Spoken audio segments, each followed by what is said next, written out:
X અને y ની ઉંમરનો ગુણોત્તર 3:5. 3:5 નો મતલબ શું થાય? x ની કિંમત 3x હશે અને y ની કિંમત 5x હશે એવું કહી શકાય. આગળ વિચારો તો શું લખ્યું છે? x એ p થી 5 વર્ષ મોટો છે. x છે ને x, આ x હો, આ x અલગ છે, આને હું મોટો x કહું છું. એટલે આ x અને પેલો x બે પાછા મિક્સ ના થાય.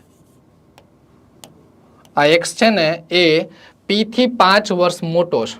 ઓકે, તો હું લખી દઉં અહીંયા, આ x છે એ p કરતા 5 વર્ષ મોટો છે.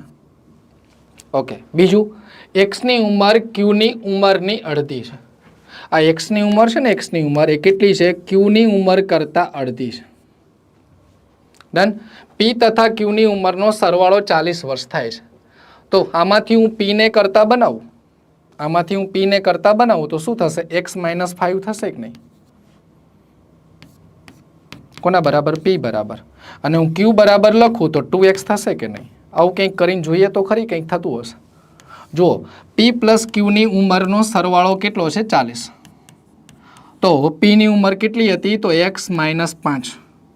અને q ની ઉંમર કેટલી હતી? તો 2x બરાબર 40. આ 5 પેલી બાજુ જાય તો 45 થાય. 2x ને x કરો 3x થાય. તો x બરાબર શું મળે? 15 તરી 45 તો 15 મળશે. યસ, 15. x બરાબર 15 મળી ગયું મને. શું કીધું છે અહીંયા? તો y ની હાલની ઉંમર કેટલી? તો x એટલે કોણ છે? 3x. 3x ની કિંમત 15 મળે છે. તો x બરાબર કેટલા હોય? 5 હોય.